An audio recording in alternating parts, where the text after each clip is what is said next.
tell you about a couple of things that just happened this morning.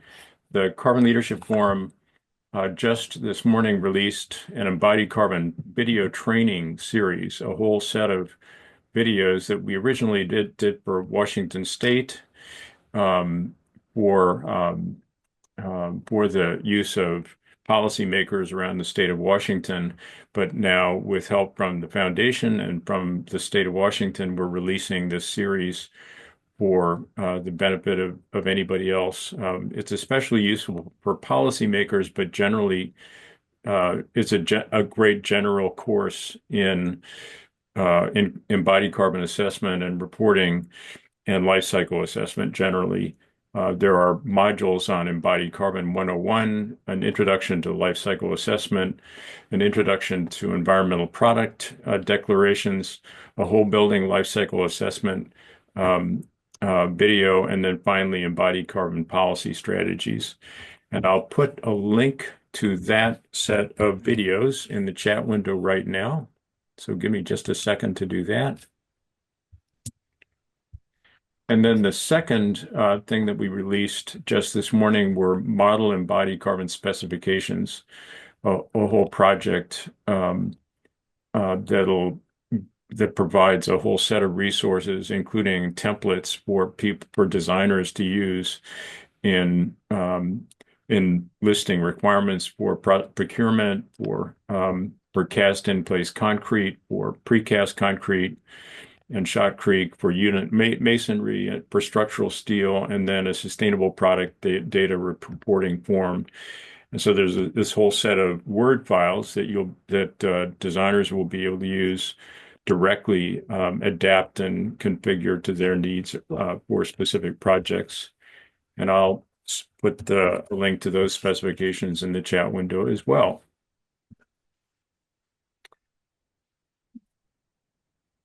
And then for the rest of this meeting, first of all, as I said, Anita Snyder is going to be giving us a presentation. And then following Anita's presentation, we'll have a few minutes for Q&A. And then I'll be making a special presentation on collective impact in the building industry and posing a couple of questions for us to have a conversation about. So why don't we go ahead and get started with Anita and take it away. Okay, give you a minute here to connect and pull up the presentation. That looks great. I'll put it in the right presentation mode for 1 second. And let's see. Okay, are we seeing the full slide, everyone? That looks brilliant and beautiful. Oh, perfect. Okay, that's awesome. Okay. All right. Well, thanks, everyone. Thank you, Andrew, for inviting us. We certainly appreciate the invite to join the first meeting here in 2025. Hope everyone had a great holiday. I guess I can still say that. Happy New Year, all that, and wish you the best for the coming year. Should be an interesting year, as they all are, right? So I'm Anita Snyder. I am our Senior Sustainability Manager for Armstrong World Industries. Our headquarters is in Lancaster, Pennsylvania, so that's where I am. And I'm part of our corporate sustainability team. And we've been longtime sponsors of the Carbon Leadership Forum. And we really do appreciate all the great work, all the collaboration that you bring to the industry, and all of us that work together to do that. So I'm just going to share a brief overview of our efforts towards carbon reduction, as Andrew mentioned. All right. And my slide needs to move forward. So let's see here. Hold on 1 second. There we go. Wasn't wanting to cooperate for a moment. So hopefully you do know who we are, Armstrong World Industries, but we have changed over the years. We are certainly a leader in the design and manufacturing of ceilings and wall solutions in the Americas. We are focused in the Americas. We've been in doing that for a number of years, over 160 years. You can see the map where our locations are, our headquarters location. And we do concentrate in two segments. One, the first and our key product segment is mineral fiber, which if you're in a commercial building, and some of us are, some of us aren't these days, but it's the acoustical ceilings that are over your head. That is our main focus and main segment in to date. But we certainly have really expanded into other materials, which you can see metal, wood, felt. And then we've been really in an acquisition mode where we've expanded into exterior metal with Zaner, Freeform, Bach Modern, Mohs, Turf, Arctura with some felt. So we really continue to expand the materials that we touch and offer as solutions, and then also certainly the verticals that we serve, which is you can see at the bottom.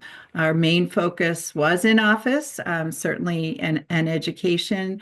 That certainly expands to healthcare, retail, and certainly transportation and data centers seem to be the two hot ones right now. And here are our 2030 goals. We have a 2030 commitment that we've organized into three pillars, which you can see here, product, planet, and people, communities. Within those three pillars. Anita, Yes, could I just interrupt for just a second? certainly. We just noticed that there's a kind of a gray box over the right-hand side of your screen, and I'm Oh, wondering if okay. could you take a look at that? Yeah, you know what? That's the little bar. Thank Ah, you. There, I just moved it up to the other one. That's perfect. Is that better? not, Anita, it's Tiffany. It's just the grade, the Zoom chat. If you can just minimize that. Oh, I'll just get rid of it. There Yeah. we go. Perfect. that did it. And by the way, before you go on, I want to Yeah, apologize for announcing that you were from a totally different company. it's I okay. I wear a Something lot about of my hats, brain. so you never know. All right. That's All right. fine. Thanks a lot. Sure. Please go ahead now. Okay, all right. Thanks, Tiffany, for the heads up there. It's always good to have someone looking out for you, so I appreciate it. Yeah, and Tiffany is with Armstrong. She's a great colleague of mine, so she's joined us today as well.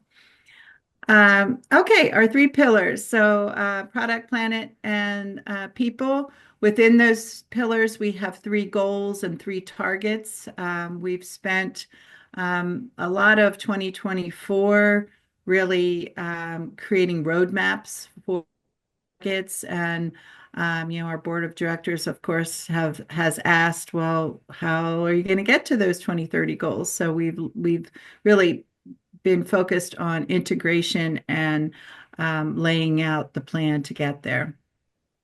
So I'm just going to give you an overview of the two areas that we do touch that really are about reducing carbon. And I'll start on the planet pillar side, which certainly is all about us as a manufacturer within our facilities, reducing our greenhouse gas emissions and also increasing our reliance on renewable energy. And that's our goal. You can see the target there, which is our target is to achieve a 30% reduction in absolute scope 1 and 2 emissions from our 2019 baseline. Last year, these are 2023 numbers. We achieved 12% reduction since 2019, and we're working on our 2025 report, which will be 2024 performance, and we'll be updating these numbers and showing further reduction with a lot of the great initiatives we've been working on. To achieve this reduction, we've been really focused on renewables, as it says, leveraging our operational efficiency and process improvements. As you can imagine a manufacturer that's been in business for as long as us, all the low-hanging fruit is pretty much gone. So it's really looking at some major changes in capital improvements, new manufacturing technologies that will help to get us towards that goal and lower our impact. And on the facility side, certainly, whatever we do in our manufacturing facilities does translate and move down to our products, which is, where our embodied carbon impact is that we want to focus on today. So this is our product pillar, and this is our goal about making a positive contribution to spaces and decreasing our product's carbon and water footprint. So our target is to have a 50% reduction in the carbon footprint of our products. And we're working on that. We have a ways to go, as you can see by the bar chart at the top.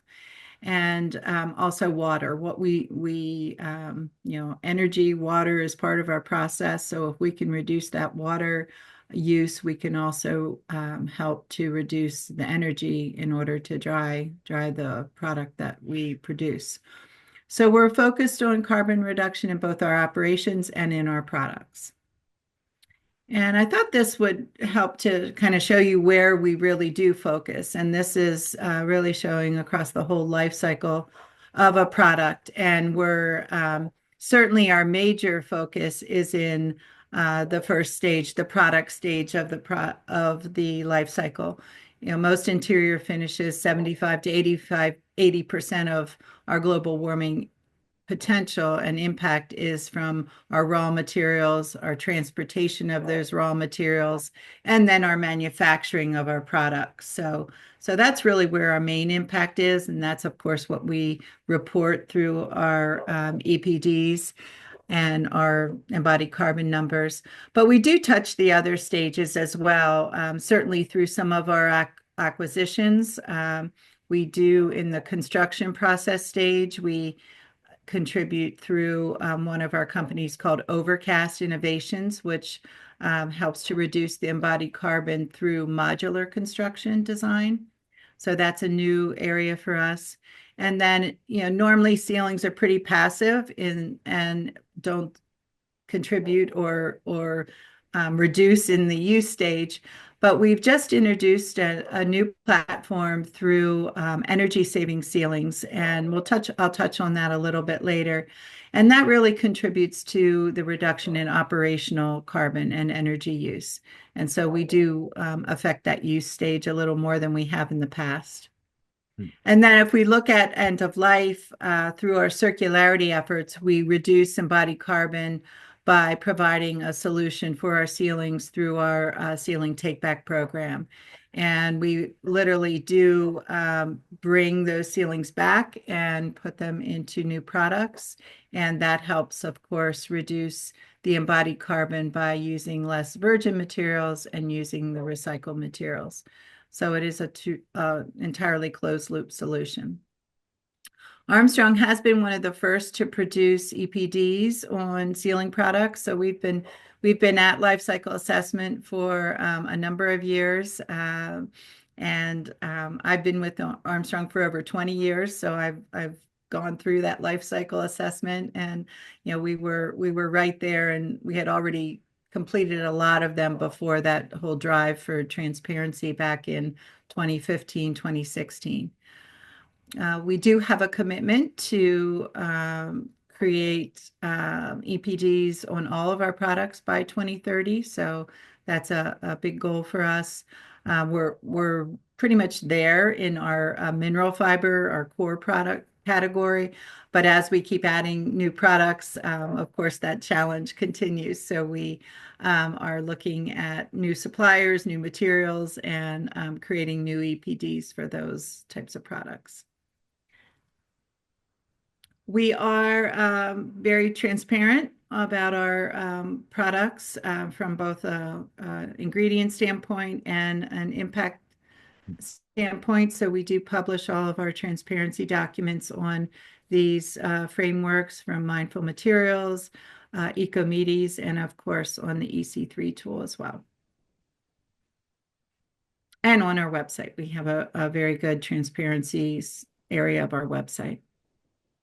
So I wanted to just touch on two innovation advancements that we've made over the past 2 years. We are really focused on, how can we reduce carbon in the built environment? And we've been looking at it in a number of ways. And we've really tackled it from two ways, both from an operational standpoint and from an embodied carbon standpoint. So in 2024, we introduced two products, which I'm going to just highlight briefly and give you an overview here.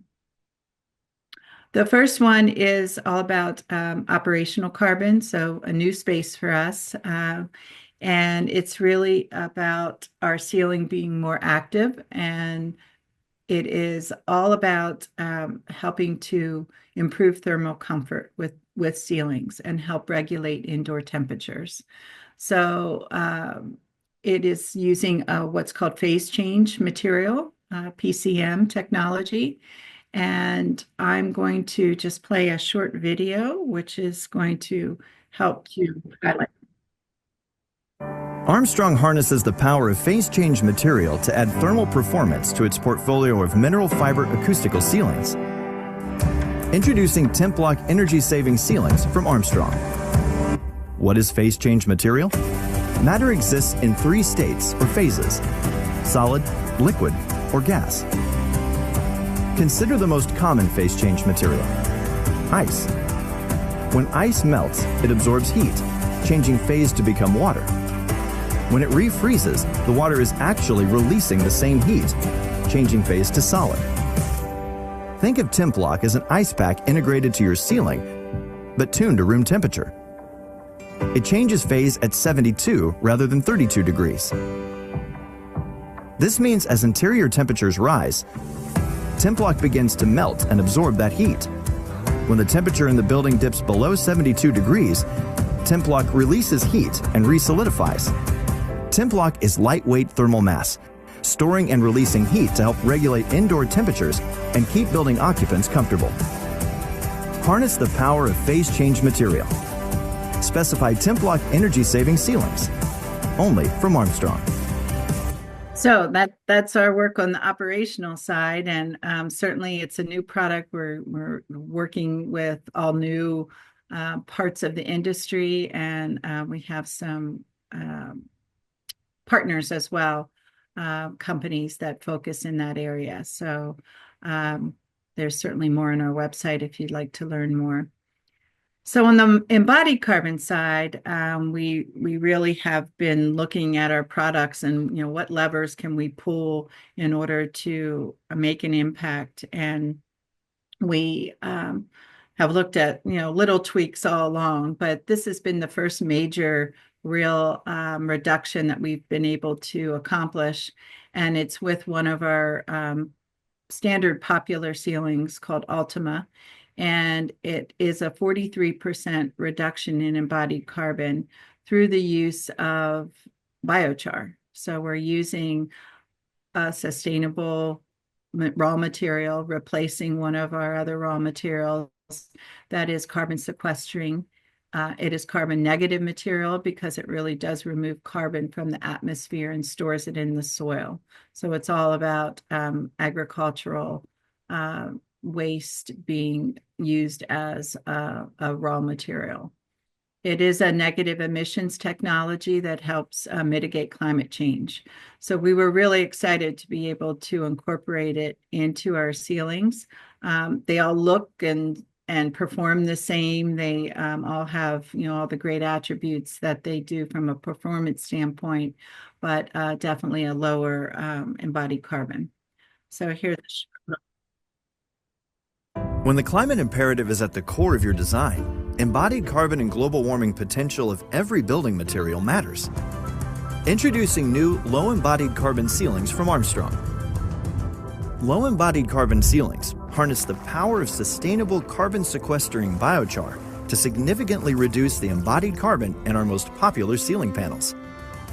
The result is the lowest embodied carbon mineral fiber acoustical ceiling panels available today. Combine total acoustics performance, highlight reflectance, aesthetics, durability, recyclability. A whole new era of go-to acoustical sealing options to reduce the carbon footprint of the built environment. Low embodied carbon ceilings, only from Armstrong. And not only did we optimize the product from a raw material focus, but we also said we want to do as much as we can. And we are still working on the innovation front to get it to be carbon neutral. But in the meantime, we did purchase offsets, and you can see the certificate there for offsets on the sales of our product to be carbon neutral through 2026. So it is a project that is in Canada, and it is about being able to enrich farmers' practices and soil practices throughout. So we thought that certainly was a good fit with the fact that we're the origin of biochar. We also did create an optimization summary, which is showing, you can see the previous global warming potential at 0.327, and then the new one at 0.187, which is that 43% reduction.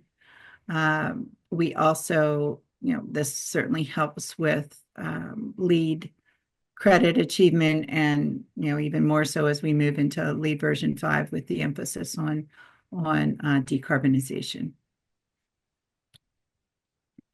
So that's what I wanted to share with you today. Certainly available for questions. We do have a little QR code there if you'd like to scan that, if you have further interest in looking at whether our sustainability website or our report, and certainly available to address any questions you have. Great. Thank you so much, Anita. And please go ahead and anybody raise your hand if you'd like to ask a question, or just go ahead and speak out. I have a question kind of going back a bit toward the beginning of what you were talking about. What was it that drove the initial impulse of Armstrong to move into life cycle assessment in the first place? Yeah, goodness, going back, that was when I first moved into the sustainability area, and we were already doing it. So that's back in like 2010. I mean, we were doing it way back then. And it really was about understanding what our materials were, the impact of them. I mean, it was really we used Gabby as a model, and it was really being able to understand all those inputs from energy and water, and how could we gain some improvement by, what were our big impacts and where were the levers that we could help to reduce it. So it was driven. We have a big R&D organization and building science group that so many smart individuals there that are always looking at how to improve our products. And we were doing that. We were looking at those impacts way before EPDs became a thing, right? Yeah. And so it's just our process improvement mentality of doing better. Was it that early use of application of LCA that led you to this real focus on embodied carbon? I would say that plus the market, the industry drive, the market drivers where, we created EPDs. As I said, we were one of the first to create EPDs on our products, and they pretty much sat on the shelf for a while, and they, we created them though. We were one of the first to be out there, and it was great to see them being embraced and being used, and certainly a lot of thanks towards your organization for moving that. But so. Cool. Does anybody else have questions for Anita? Yeah, I put one in the chat, and it's we use a lot of Ultima and Optima. Is the 43% reduction from the previous version of Ultima, or is it from some other baseline? Is it compared to a different version of Ultima, or is it just like an industry standard baseline? No, it's from the previous version of Oh, Ultimate. that's So, great. yeah, so we actually took out one of our major raw materials, and that had a lot of impacts from um, processing. It took, it by processing it, it did have some impact. So we were able to reduce that by using the biochar. So yeah, it was a great discovery. And we're always looking at new raw materials. I walk back through our innovation group and there's all these different things. And so I always stop in there and see what they're playing with. Yeah, that's great. And then is it still recyclable, the biochar, Yes, definitely. to the same degree it was recyclable before? Yes, yes. Yeah. And my and understanding is if a project has enough of it, Armstrong will take it back and Yes, recycle we it. will. Since you opened the door, I'll put a plug in for our Armstrong Ceiling Recycling Program. We definitely, Great. send us your ceilings. Don't send them to the landfill. We have this program. It's 25 years old this year, so we've been doing it. We know how to do it. We have a whole department set up that will help you walk through all the logistics and take advantage of it. So please do. Thank you for bringing that up. And thanks for using Ultima too. Now you can use more of it and less impact. Thanks, Jill. Yeah, anyone else? Yeah, we've got a hand up from Garrett, Okay. and then a question from Shayna. Hey, Nita. Just wanted to start by saying that you guys are doing some really great work, and thanks. You can tell like you've been putting a lot of hard work into this for a long time to be this far along. I'm calling from Lutron Electronics, and we've partnered with Armstrong on a couple of things with our window shades. So again, great to see the progress from up here. I wanted to ask about some of the accounting. So one of the things with our products, right, similar to the new ceiling tiles that you guys have, the reduction in use of sold product from those ceiling tiles is like a system level reduction because the tiles themselves don't actually consume any energy, right? And similarly with a lot of our lighting controls, the energy that we're saving is from other products that we're connected to, right? Right. So we don't capture those wins in the accounting of an EPD. And so I was just wondering, like, how are you guys approaching that? If you've thought about that, or if it really is just kind of two separate things.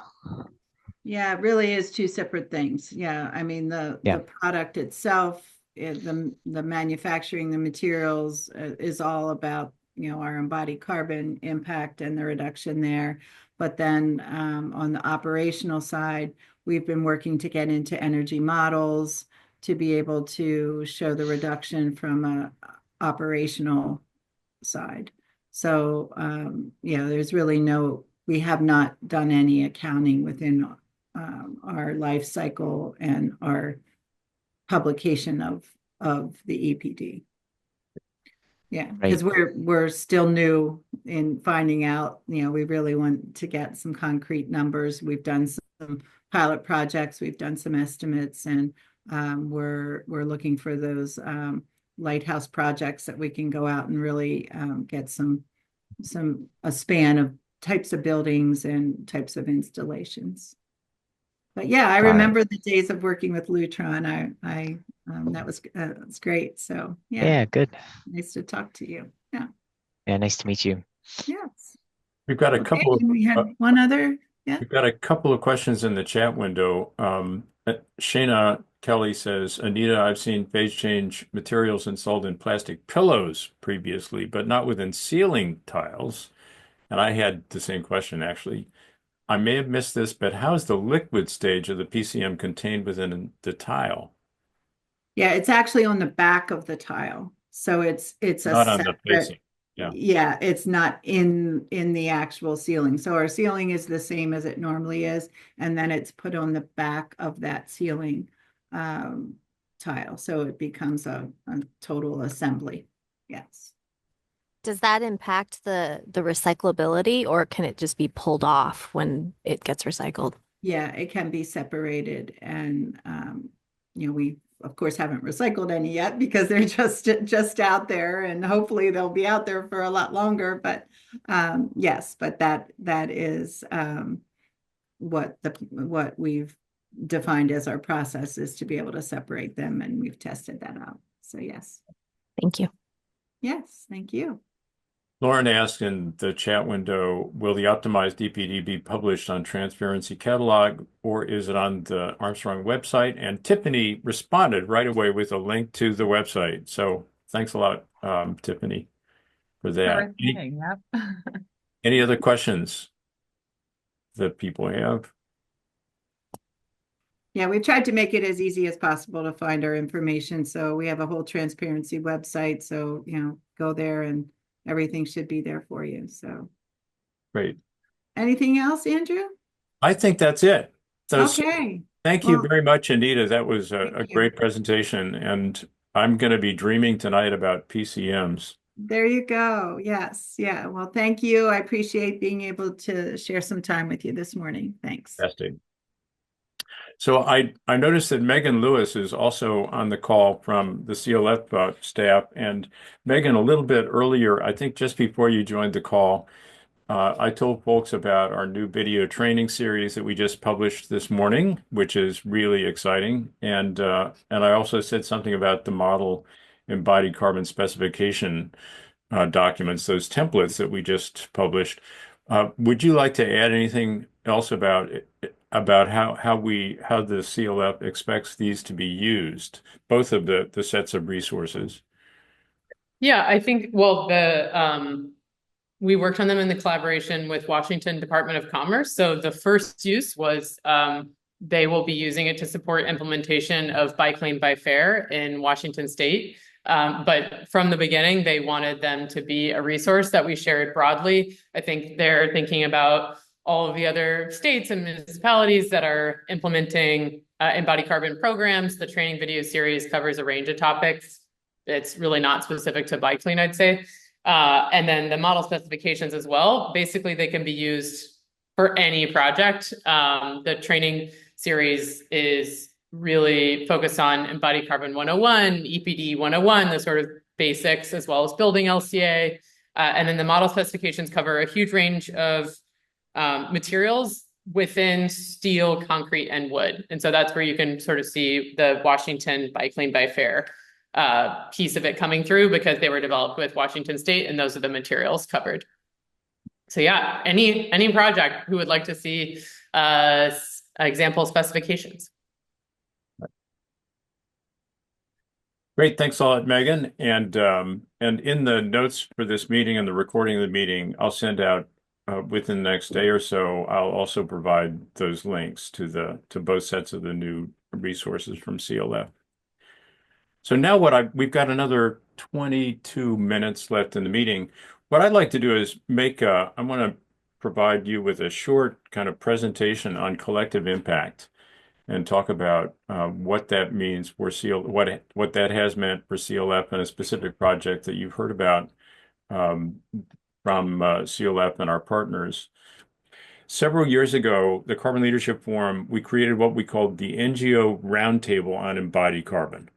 Our purpose was fairly simple at first. We wanted to invite organizations across the building industry to share news and plans, resources, tools related to embodied carbon. We wanted to report on planning and future dates for conferences and webinars. We wanted to inspire and facilitate ongoing communication and conversation related to embodied carbon, and encourage convergence on shared embodied carbon terminology, data, standards, benchmarks, and so on. From the beginning, several key organizations in the building industry joined the roundtable, including the U.S. Green Building Council, Rocky Mountain, the American Institute of Architects, the World Green Building Council. And over the last few years, it's now been 6 years, another 60 or 70 organizations have joined from North America and around the world, including a lot of governmental organizations. And now I want to tell you a story about the most boring topic in the universe. And you Probably have heard a little bit about this project as well, but the topic is data schema. You probably already know the definition, but I'll tell you anyway. A data schema is essentially the structure of information in a database. It's how the information is arranged, the relationships between different fields that hold data, even the names of those fields. So a couple of years ago, a few of our partner organizations had a conference here in Seattle. And the question that we asked was, what could we do together that we can't accomplish by ourselves? That's really the heart of collective impact. And we identified a really big problem that's been holding us back from decarbonizing the built environment. You know about, a number of the rating systems that are used to help designed to help us reduce the carbon footprint of buildings, such as the LEED standard, the Living Buildings Challenge, the Architecture 2030 Challenge, and there are lots more, like the Structural Engineers 2050 initiative, the Infrastructure 2050 initiative for roads and bridges and airports, MEP 2040, which you've heard about, carbon positive design for landscapers, and a good number of others. So the problem is that we're going to be investing $15 trillion in new buildings between now and 2050. And the people who make decisions about spending money are investors and owners and developers. And those people look at all of these carbon challenges and initiatives and certifications, and they say, what the hell? Which ones do you want me to pick? You guys are all focused on different parts of the problem. Structures or HVAC systems or architectural design or landscaping or roads and bridges. And you all use different tools to report the data to different databases that have different schemas. None of them agree with each other. So maybe I'll just wait to get on the decarbonization train until it gets simpler and easier. So we got folks from 15 different organizations in the same room around the same table. And we said, what if we all work together to develop a data schema we would all use? What if we report our data in the same way across all of our programs? What if we presented a united front to the whole building industry?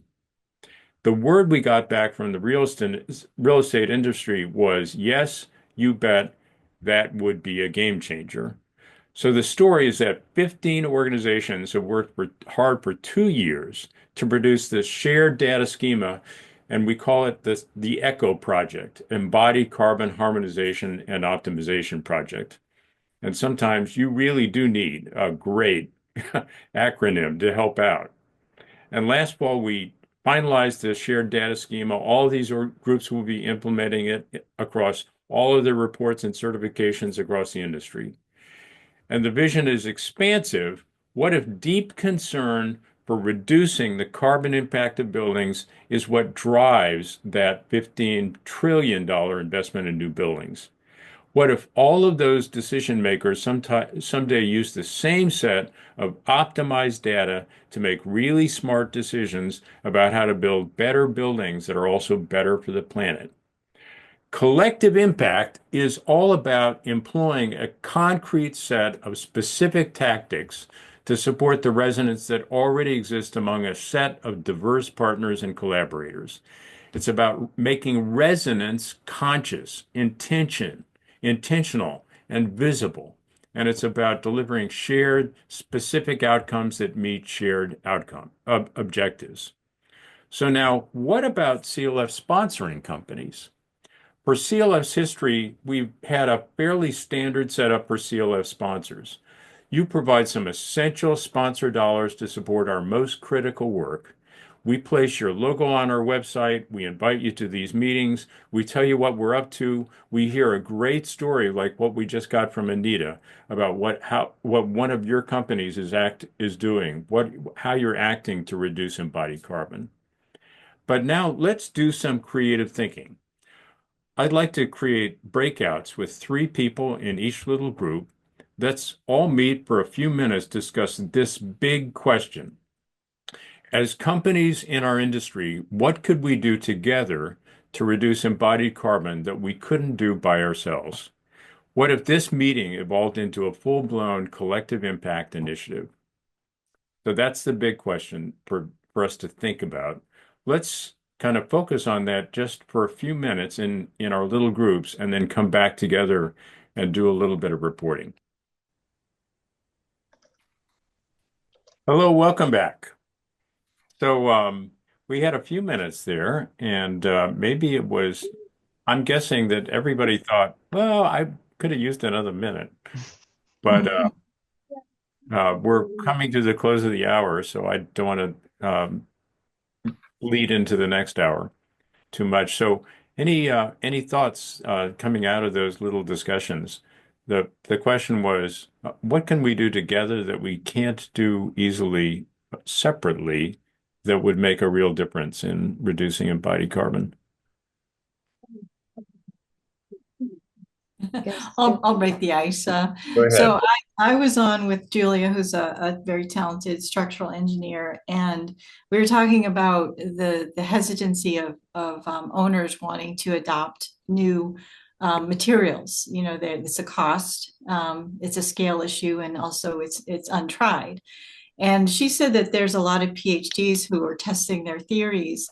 And so we were kind of wondering, is there some way to get the lab up and running to scale quickly, you know, to get these things from testing to practice, whether it's a certain number of projects of, you know, brave people, or just the testing is good to where they'll say, yes, we can accept it in the project. And she's also she's in a company that's got 500 to 600 people, and 40 of those people are passionate engineers who are interested in sustainability. So there's just in that one company, there's a lot of really talented manpower and passion. So that's what we kind of kicked around for a little bit. Great. I can jump in next to kind of keeping the structural engineer theme going on for a second, but was just, you know, kind of calling back to that and how structural engineers, I know a lot of people on the call haven't, you know, kind of entered this space for very long. We haven't been in the space for very long. And frankly, I interact with a lot of engineers that, you know, are a little bit hesitant to take on an embodied carbon specialist, you know, role. And frankly, that's not exactly what you need to do. I think regardless of your discipline, it's very important just to, you know, feel like you have ownership in your work, trying to be as efficient, creative, and proactive as thoughtful in the design process, and really, you know, executing that collaboration in real time. It's very hard to, you know, say it's an art, not a science. You can't just, you know, put out an equation and say, I'm going to jump in at this point and this point and this point, and everything's going to turn out nice. You know, you need to execute those specifications that you're implementing into your drawings, and then, you know, share that workflow with other people, and so that they can see how you do it, how you interact with the contractor, the architect, and all these things, and feel like you're a piece of the puzzle, like you can help this and you should be there, a part of the team. It's very important. So that's kind of what we got into with Margaret at MBJ. Yeah, and the idea that maybe if there were a common set of checkpoints in a workflow that you know, maybe we start with structural engineering because that's a subset of the industry, but you know, architects and structural engineers get together and agree to use that common workflow and the right checkpoints in order to get the results that we want. Maybe there's something to that. It could sort of change what common practice is. Mm-hmm. Right. Thanks, Margaret. Anybody else?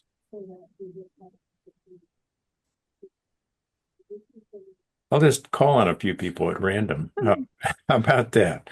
Jill, what did you hear that you thought was particularly interesting?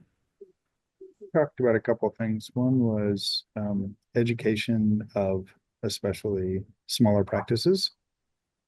Suzanne brought that up.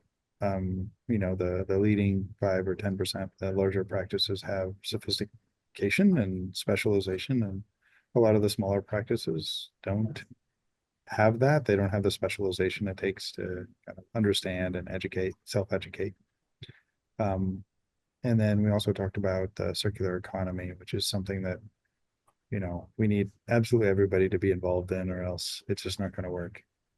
We need pilot projects, but beyond that, we need an entire economy around it. And that's a big idea that could take 10 or 20 years to really get going, but nonetheless is the only way to get closer to zero carbon than incrementalism in Right. product design. Great. Thanks, Joe.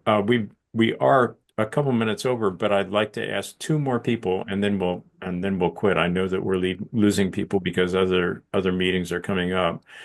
Stephen, what did you hear that you thought was particularly interesting? Well, thanks. I was in the same group with Chell and Suzanne, but I was really impressed, Suzanne, with the work you're doing to reach out to academic groups and try to incorporate embodied carbon in the structural core curriculum at universities. I think maybe something similar could be done on the architectural side we had a little bit of that. I don't remember learning embodied carbon, but I think there's a lot of opportunity there. So thank you for sharing your examples, and maybe there's ways we can expand that further. Great. And then finally, Garrett, could you tell us what did you hear that you thought was particularly interesting?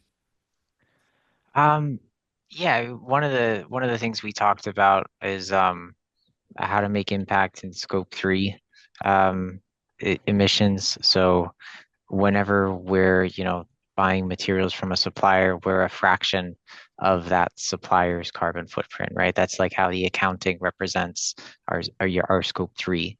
And so, the best direct impact initiative could be at that supplier, but there's a disincentive to go in there and pay for whatever it is that needs to happen because you're only 10 or 20%, you're only going to see 10 or 20% of that win in the accounting, right? So how do you like come together to like I don't know, overcome or separate out from those rules that we're kind of stuck with at the moment? Mm-hmm. Great, thanks. This is a great start, and